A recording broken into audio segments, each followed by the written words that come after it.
పాలనను అందిస్తున్న గడీలను కూల్చి ప్రజాప్రభుత్వాన్ని ఇందిరమ్మ రాజ్యాన్ని మీ ఓటు అనే ఆయుధం ద్వారా సాధించి ప్రజాపాలనకు పునాదులు వేసి 2 సంవత్సరాలు మనం పూర్తి చేసుకుంటున్నాం. ఈ 2 సంవత్సరాల ప్రజాపాలన విజయోత్సవ సభను నర్సంపేటలో మీ అభిమాన నాయకుడు మా సోదరుడు దొంతి మాధవరెడ్డి గారి ఈ విజయోత్సవ సభను ఏర్పాటు చేసి ఒకే ఒక్క శాసనసభ నియోజకవర్గం నర్సంపేట నియోజకవర్గం నుంచి వేలాది మందిని ఆహ్వానించి నిజంగా ఇందిరమ్మ రాజ్యం ఒక విజయోత్సవం అని ఈ కార్యక్రమాన్ని ఏర్పాటు చేసి నాతో పాటు ముఖ్య అతిథులుగా వరంగల్ జిల్లా ఇన్ఛార్జ్ మంత్రివర్యులు మిత్రులు పొంగులేటి శ్రీనివాసరెడ్డి గారిని, అదేవిధంగా ఈ జిల్లా నుంచి ప్రాతినిధ్యం వహిస్తున్న వరంగల్ సిస్టర్స్ మా సోదరిమణి సీతక్క గారిని, అదేవిధంగా మంత్రివర్యులు శ్రీమతి కొండా సురేఖ గారిని, అదేవిధంగా స్థానిక పార్లమెంట్ సభ్యులు మిత్రులు బలరాం నాయక్ గారిని,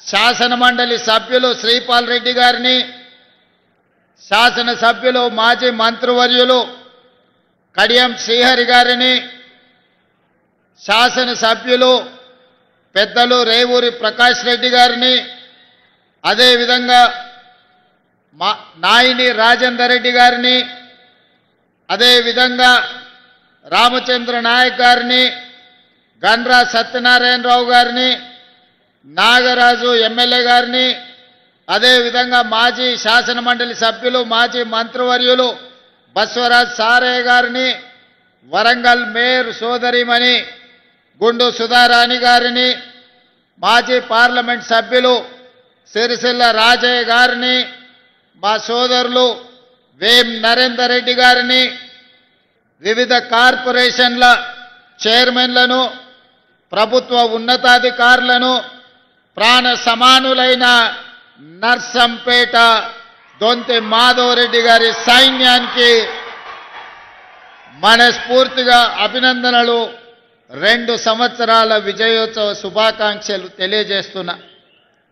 మిత్రులారా, ఎప్పుడు వరంగల్ ఉమ్మడి జిల్లా పర్యటనకు వచ్చినా ఈ జిల్లాకు ప్రాతినిధ్యం వహించి అధునాతన అభివృద్ధికి పునాదులు వేసిన కాకతీయుల పరిపాలన నుంచి పోరాటం ద్వారా ప్రపంచానికే పౌరుషాన్ని చాటిన సమ్మక్క సార్లమ్మల నుంచి దొడ్డి కొమరయ్య, చాకలి ఐలమ్మ, కృష్ణమాచార్యులు, కాళోజీ గారు, కరీంనగర్ జిల్లా ప్రాతినిధ్యం వహించిన మాజీ భారత ప్రధానమంత్రి, ఈ వరంగల్ జిల్లాలోనే పుట్టిన బిడ్డ పివి నరసింహారావు గారు, మళ్ళీ తెలంగాణ ఉద్యమానికి నాయకత్వం వహించిన ప్రొఫెసర్ జయశంకర్ గారు లాంటి గొప్ప గొప్ప వ్యక్తులు కాకతీయ యూనివర్సిటీ ఉద్యమాల గడ్డ స్ఫూర్తి ఎప్పుడు ఈ జిల్లా పర్యటనకు వచ్చినా ఒక స్ఫూర్తినిస్తుంది.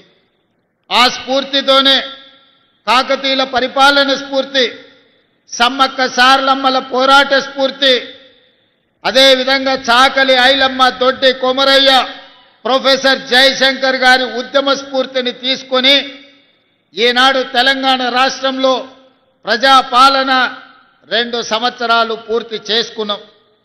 మిత్రులు పెద్దలు దొంతి మాధవరెడ్డి గారు చెప్పినట్టు తెలంగాణ రాష్ట్రం వస్తే సమస్యలు పరిష్కారం అవుతాయి. ఈ సమస్యలు పరిష్కారం అవ్వడం ద్వారా నర్సంపేట శాసనసభ నియోజకవర్గం అభివృద్ధి చెందుతుందని ఆశించాను. ఒక్కసారి కాదు, ఈ ప్రాంతంలో బీఆర్ఎస్కు రాష్ట్రంలో 2 సార్లు అధికారం ఇచ్చిండ్రు. ఈ ప్రాంతం నుంచి శాసనసభ్యుగా ఎన్నికైన వాళ్ళు, రాష్ట్రంలో అధికారంలోకి వచ్చిన వాళ్ళు అభివృద్ధి చెందినరు, ఆస్తులు సంపాదించుకున్నారు, ఆకాశమంతా ఎత్తికెదిగినరు, ఫామ్ హౌజులు కట్టుకున్నారు, విమానాలు కొనుక్కున్నారు, టీవీలు పెట్టుకున్నారు, పేపర్లు రాసుకుంటున్నారు. కానీ నర్సంపేట ప్రజల యొక్క జీవన ప్రమాణాలు మారలేదు. ఈ ప్రాంతంలో విద్యార్థులకు చదువుకోవడానికి బడులు రాలేదు. ఈ ప్రాంతంలోని మా మహిళలకు, స్వయం సహాయక సంఘాలకు సున్నా వడ్డీ ఇవ్వలేదు. ఈ ప్రాంత రైతాంగానికి పండించిన పంటకు ఇంతకుముందు హెలికాప్టర్లో వస్తున్నప్పుడు మిత్రులు శ్రీనివాసరెడ్డి గారు అన్నారు, ఎక్కడ చూసినా వరి పంటలు, వరి కోతలే కనిపిస్తున్నాయి, ఈ ప్రాంతంలో వరి అత్యధికంగా పండిస్తున్నట్టున్నారు ఈ రైతాంగం అని. నేను గుర్తు చేయదలుచుకుని ఈ ప్రాంత వరి రైతాంగం పండించే రైతులకు ఆనాటి ముఖ్యమంత్రి వరి వేసుకుంటే మీరు ఉరి వేసుకున్నట్టే, ఒక్క గింజ కూడా కొనేది లేదు, మీ దిక్కున్న దగ్గర చెప్పుకోపోండి అని ఆనాటి ముఖ్యమంత్రి అన్నాడు.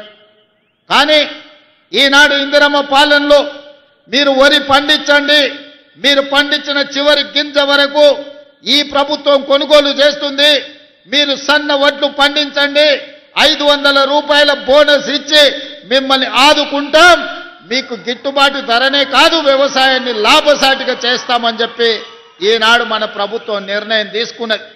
ఆనాడు అన్నారు కాంగ్రెస్ అధికారంలోకి వస్తే రైతు బంధు బంద్ అయిపోతుందని, రైతు రుణమాఫీ అబద్ధాలని. నేను ఈనాడు గుర్తు చేయదలుచుకున్న రైతాంగానికి కాంగ్రెస్ వస్తే కరెంటు ఉండదని. ఇవాళ కాంగ్రెస్ వస్తే రైతులకు 24 గంటల కరెంటు ఉంది, కానీ గడిలలో పొంకనాలు పలికిన వాళ్ళ ఇండ్లలో కరెంటు లేదు. వాళ్ళకున్న కరెంటు మా కాంగ్రెస్ పార్టీ కార్యకర్తలు ఊడబెరికిండ్రు. వాళ్ళకు మాత్రమే కరెంటు పోయింది.